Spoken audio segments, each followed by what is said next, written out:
Hello, my name is Mary Alney Lloyd, and I'm co-chair of the Global Ministries Committee for the Northern Lights region, Disciples of Christ, and the Pacific Northwest Conference of the United Church of Christ. And I'm Rick Russell, co-chair with Mary, and I am happy to remind folks or inform folks that we have a partnership from our region and our conference with two church peace groups in Colombia, the Justapaz and Cintrón, which is the Peace Commission of the Evangelical Council of Churches in Colombia. We welcome Xiomara Cintrón García and her husband, Alex Maldonado Lizardi, our mission co-workers with Justapaz in Colombia. We're so grateful for your presence, Xiomara and Alex, and you are going to tell us something about your work and about the situation in Colombia. Hi everybody from the Northern Lights and Pacific Northwest Conference. May God bless you all. My name is Xiomara Cintrón. My name is Alex Maldonado Lizardi. And we both work with Justapaz here in Bogota, Colombia. I work in the area of Women and Peace. And I work in the historical memory, human rights, and political advocacy area. And today we want to share two stories, one from my area and the other one from Alex's area, but I'm going to let him start talking. Yeah. I want to share with you guys a story that I experienced in November. As part of what I do here is to document human rights violation cases. And the second experience I had in the documentation process was back in November in the department of El Tolima in Colombia. What happened was I was in this community and I met all these people. Most of them were women. And I started documenting this particular case. This woman, she's now 42. But what happened to her was that when she was 12, she was taken by force by the FARC, by the guerrilla, one of the guerrilla movements here. And she was actually, she was only 12. She was only 12. She was taken, and she spent maybe 30 years in the guerrilla. And she escaped the process when she was 32. Something like that, and it was a very, very, very hard situation for her. She was even raped in the woods and in the whole while she was a member of the guerrilla. And then after she left, she escaped. She was taken prisoner by the army.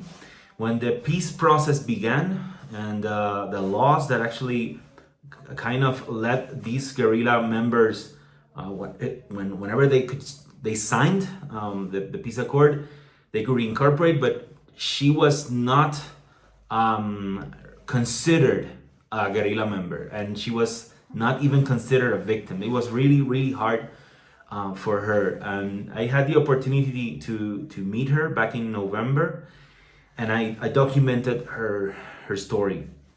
A week ago, I had the opportunity to go back to this department in Colombia. I did not know, I was not expecting this. We went to a church to have a process with women, and Xiomara had a workshop there. I had the opportunity to accompany them. And I saw her. I saw her in church, and she was really happy. She was with her mom and her son.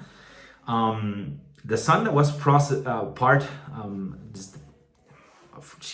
the son she had as part of that experience, and she was there. I had the opportunity to meet her again, and she was at church. She was happy. She was in new process. She was actually studying now and pursuing new projects, and we had the opportunity to talk with her about her new situation as in the peace process. So I thank God to meet her back, and know she was doing fine. Pray for her. I cannot give her name because of security reasons, but pray for her. Pray for her and for all these people that have been struggling with this. Well, in my case, I work, like I said in the beginning, with the area of women and peace. And this time, back in June, I had the opportunity to go to the village of Nuevo Paraíso, which is in the municipality of Tierra Alta, Córdoba. And to get to this village, you had to take a motorcycle for 3 hours to go there. The road was really bad, unpavimented, a lot of rocks. We had to cross 3 rivers in motorcycle. And once we got there, the view was amazing. The whole ride I was thinking of, where is this place that I'm going? How far it is? Why do these people live so far from like main society? Because they don't have a hospital there, because it's so far away. I asked the boy riding my motorcycle that if they got sick or anything, how do they go to the hospital? And he told me we don't. We actually don't. We cure ourselves in our homes. But once we got there, the women, they all looked amazing. They were very nicely dressed, high heels, some of them, platforms. And I was destroyed because of the ride. But they were really eager to learn about human rights, about the violence that affect women, and how to stop them.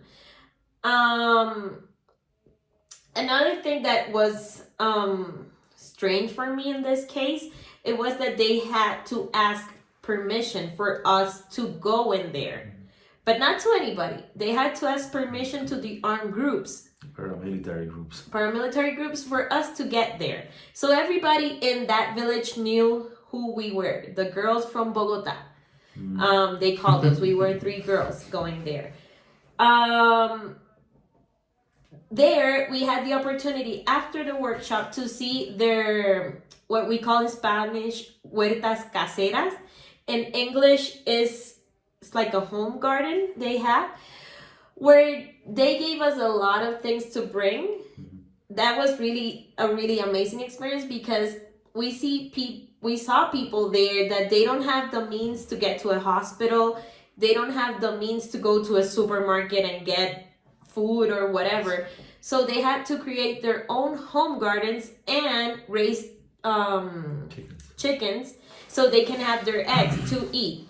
And they shared all of that with us, that we had the opportunity to get those stuff back in our homes. But they were so eager to give us all of that.